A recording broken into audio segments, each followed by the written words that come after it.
Timeline, 5000 ans d'histoire, Richard Fremder. Bonjour à tous. Imaginez une nuit de mai 1968. À Paris, les pavés volent dans les rues du quartier latin. L'air est épais à cause des gaz lacrymogènes, les sirènes hurlent, les cris résonnent contre les façades sombres des immeubles haussmanniens. Certains étudiants se barricadent derrière des planches, des bancs arrachés, des voitures renversées. D'autres avancent, foulard sur le visage, en criant, en hurlant même « CRS, SS ». La scène est connue, presque devenue cliché. Mais si je commence par là, c'est parce que cette nuit, comme d'autres avant elle, raconte quelque chose de profond.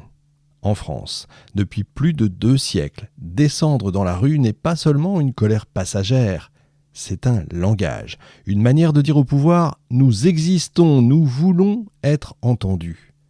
Pourquoi, dans ce pays, les révoltes, les grèves, les manifestations ont-elles marqué l'histoire avec autant de régularité ? Pourquoi la France est-elle aux yeux du monde ce pays où l'on se soulève, où l'on occupe les places, où l'on arrête les trains et les usines, où l'on brandit des pancartes comme d'autres brandissent des drapeaux ? Est-ce un tempérament national, un héritage de la Révolution, une façon de construire collectivement la démocratie ? Ou bien un mélange subtil de tout ça, entretenu au fil du temps par une sorte de mémoire des luttes, par des récits transmis par une tradition d'insoumission ? Justement, c'est à cette question qu'on va tenter de répondre ensemble dans cette émission. Et pour ça, on va parcourir 2 siècles d'histoire, depuis les premières grandes émeutes ouvrières de la Restauration jusqu'aux mobilisations les plus récentes, en attendant évidemment les prochaines. Nous croiserons les canuts de Lyon en 1831, les vignerons du Midi en 1907, les mineurs de 1963, les manifestants de 1995, mais aussi les féministes des années 70, les travailleurs sans papier des années 2000 ou les militants écologistes d'aujourd'hui. Chacun de ces épisodes, à sa manière, dit finalement quelque chose de la société française, de ses colères, de ses espoirs, de ses manières de se réinventer. Mais avant de commencer, je voudrais quand même vous faire une promesse à la fin de cette émission. Vous comprendrez pourquoi la France est ce pays où les colères collectives deviennent des moments d'histoire. Vous verrez que les mouvements sociaux ne sont pas finalement de simples parenthèses de désordre, mais qu'ils sont bien souvent des accélérateurs de changement, des lieux où se forge douloureusement, parfois c'est vrai, notre avenir commun. Parce qu'après tout, qu'est-ce qu'un mouvement social ? L'expression peut sembler savante, froide, presque technique finalement. Pourtant, elle recouvre des réalités brûlantes, des cris, des foules, des slogans, des cortèges interminables, des occupations d'usines, des affrontements très violents parfois, mais aussi des moments de fraternité, des chants partagés, des instants où des inconnus se découvrent un destin commun. Alors, je ne suis pas en train de faire de l'angélisme, évidemment. Un mouvement social, c'est quand des individus qui d'ordinaire vivent séparés décident soudain d'agir ensemble, de se reconnaître comme un nous, si vous voulez, face à un eux. C'est ce basculement, cette soudaineté, cette énergie que nous allons suivre ensemble.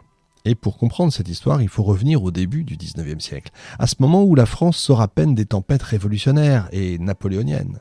1814, les Bourbons reviennent sur le trône. On croit refermer la parenthèse ouverte en 89. Mais déjà, dans les rues, dans les campagnes, dans les ateliers, une autre histoire commence à s'écrire. Celle des cris, des poudres, des cortèges, des pétitions, des grèves. Une histoire qui, peu à peu, va façonner ce qu'on appelle aujourd'hui la démocratie sociale. Parce que oui, c'est ça l'enjeu. Montrer comment les colères collectives en France ne sont pas seulement des refus, elles sont aussi des propositions, parfois maladroite, parfois totalement utopique, mais toujours profondément politique. Chaque barricade, chaque grève, chaque cortège pose une question au pouvoir. Qu'est-ce qu'une vie juste ? Qu'est-ce qu'une société équitable ? Et c'est dans la manière dont l'État, les élites, mais aussi l'opinion publique répondent à ces questions que se joue notre histoire avec un grand H. Alors au fil de cette émission, dans cette heure-là, nous allons suivre 6 grandes étapes, la naissance du social au XIXe siècle, quand les ouvriers, les paysans, les étudiants inventent les premiers répertoires de contestation. La nationalisation des mobilisations aussi à la fin du XIXe siècle, quand les mouvements sociaux deviennent des affaires de la République avec un grand R. L'âge d'or du mouvement ouvrier, XXe siècle, quand les grèves, les syndicats, la résistance façonnent la société salariale. Et puis, les nouveaux acteurs des années 70, les femmes, les immigrés, les jeunes, les écologistes. Puis les recompositions douloureuses des années 1980-90 entre chômage de masse et grandes grèves. Et enfin, les mobilisations contemporaines entre mondialisation, minorité, environnement et nouvelles formes d'action. Chaque fois, j'essaierai de rentrer dans la matière vivante des histoires concrètes, des personnages, des lieux, et chaque fois, pour chercher à comprendre qu'est-ce qui pousse des individus à tout risquer, parfois leur vie, c'est vrai, pour descendre dans la rue. Qu'est-ce qui se joue dans ces moments d'effervescence qui ne se jouent nulle part ailleurs ? Une histoire des mouvements sociaux, c'est dans 5000 ans d'histoire, évidemment. 1814. La France est épuisée. Elle sort des guerres napoléoniennes, un peu comme un boxeur, si vous voulez, sonner, qui ne sait plus très bien où il se trouve.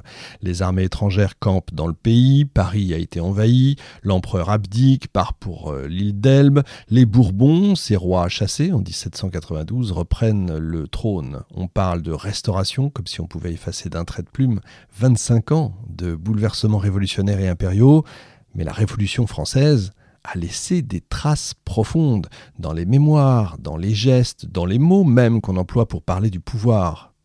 Et avec elle, une habitude est née, descendre dans la rue pour se faire entendre.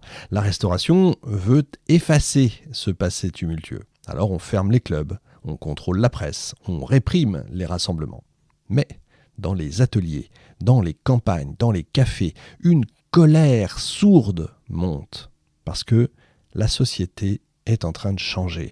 Les débuts de la révolution industrielle sont en train de bouleverser les rythmes. La ville attire les ouvriers, les machines commencent à s'installer, et avec elles naît une question nouvelle. Quelle place pour ces hommes et ces femmes qui, sans terre ni fortune, ne possèdent que leurs bras pour vivre ? Alors on n'est pas encore en pleine révolution industrielle, loin de là. La première secousse vient de Lyon. On est en novembre 1831. Lyon est alors la capitale de la soie. La ville vit au rythme des métiers à tisser qui sont installés dans des petits ateliers, vous savez, où travaillent les canuts, ces ouvriers tisserands à la tâche, ils sont payés à la tâche. Ils sont des milliers qui vivent dans des conditions difficiles, dépendant des négociants qui fixent les prix à leur guise. Cette année-là, vous voyez, il n'y a pas grand-chose qui change en fait. Cette année-là, les prix s'effondrent. Les canuts décident alors de se battre. Ils demandent un tarif minimum, une sorte de salaire garanti. Alors, refus des négociants, la grève éclate et rapidement, elle se transforme en insurrection. Les ouvriers s'emparent des quartiers de la Croix-Rousse, dressent des barricades, affrontent l'armée. Leurs cris résonnent, vivre en travaillant ou mourir en combattant.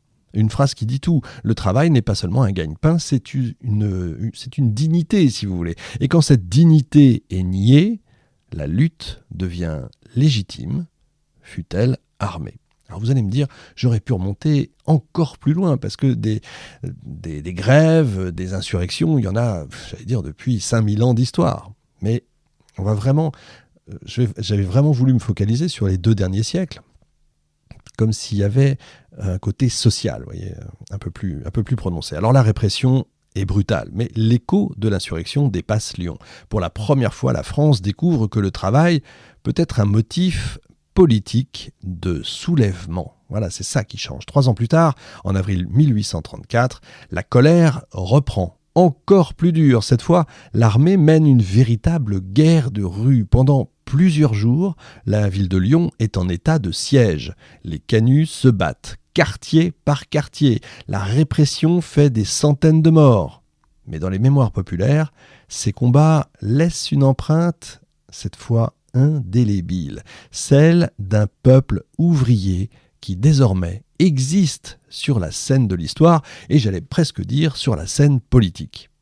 À Paris, 2 ans plus tôt, en juin 1832, c'est une autre insurrection qui a embrasé le centre de la capitale. Elle a été immortalisée par un de ces écrivains que je vénère le plus en France, Victor Hugo, dans Les Misérables. Là encore, des barricades surgissent, vous savez, dans le quartier de Saint-Méry. Les insurgés, républicains, étudiants, artisans affrontent les troupes royales. Ils sont peu nombreux, c'est vrai, mais leur geste a marqué l'imaginaire collectif. La barricade devient le symbole de la résistance populaire. C'est quoi la barricade ? C'est une muraille improvisée mais chargée de sens, où se cristallise la colère, l'espérance et la solidarité. Il suffit en fait d'écouter la fameuse chanson Si je suis tombé par terre, c'est la faute à Voltaire. Enfin, je suis tombé par terre, c'est la faute à Voltaire, etc., etc. Cette chanson-là cristallise tout ça. Tout au long des années 1830 et 1840, la France est parcourue par ces explosions de colère. Les campagnes se soulèvent contre les impôts, toujours jugés injustes, c'est vrai. Les ouvriers multiplient les grèves, malgré la loi Le Chapelier qui interdit toute coalition. Les cortèges funèbres deviennent même des démonstrations politiques. On enterre un opposant en cortège massif, drapeau en tête, slogans chuchotés. Les banquets organisés pour contourner l'interdiction des rassemblements politiques se transforment en tribunes républicaines. La rue, en dépit des interdits, devient un espace politique. Chaque geste, chaque attroupement, chaque chanson populaire est un défi lancé à l'autorité. Et puis arrive 1848. 1848, c'est un peu l'année qui bouleverse l'Europe entière, mais qui en France prend une dimension particulière. Alors c'est vrai, je me suis focalisé sur la France, l'histoire des mouvements sociaux en France, parce que alors j'aurais pu faire l'Allemagne, j'aurais pu faire l'Angleterre, j'aurais pu faire la Russie, on peut en faire dans tous les pays. Je peux faire 18 émissions si vous voulez. Mais vu ce qui se passe en ce moment chez nous, je me suis dit que c'était pas mal de revenir un petit peu aux origines. Donc cette année 1848 a quand même, comme je disais, une dimension particulière. Depuis des mois, la monarchie de Juillet de Louis-Philippe est en train de vaciller. Le roi des Français, qui était salué avant comme le roi citoyen, est de plus en plus impopulaire. Les scandales se multiplient, les réformes attendues ne viennent pas, les banquets républicains se succèdent dans tout le pays et ces fameux banquets attirent de plus en plus de monde. En février, l'interdiction d'un banquet à Paris met le feu aux poudres. La foule descend dans les rues, les barricades s'élèvent, les affrontements se multiplient. En quelques jours seulement, la monarchie s'effondre. Louis-Philippe abdique et une seconde république est proclamée. Vous voyez, il n'en faut pas beaucoup pour faire tomber une monarchie. Quelques jours seulement, des barricades et la monarchie s'effondre. La révolution de 1848 est immense. Elle porte des espoirs sociaux inédits. Les ouvriers réclament le droit au travail. Des ateliers nationaux sont créés pour employer les chômeurs. Mais l'expérience tourne court.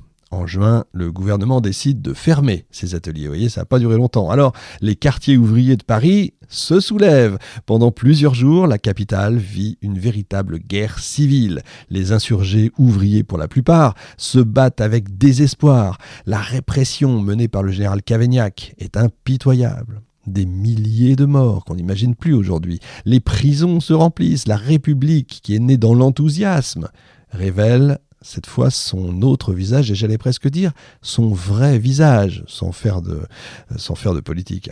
Celui de la peur sociale, celui d'un pouvoir prêt à écraser ses propres enfants pour maintenir l'ordre. C'est quand même l'histoire de la République quasiment depuis le début. Et pourtant, malgré le sang, malgré les défaites, ces décennies ont installé durablement une idée. La rue peut faire basculer l'histoire. Retenez bien ça, parce que jusqu'à, hier, là j'enregistre, on est le 29 septembre 2025, mais jusqu'à hier encore, tous les slogans, beaucoup de slogans en tout cas, vont jusqu'à la destitution du président de la République, etc., une autre République, une 6e République, on entend des choses comme ça. C'est ce que je vous disais, la rue peut renverser tout simplement un régime. Et ça, c'est extrêmement important. Timeline, 5000 ans d'histoire, Richard Fremder.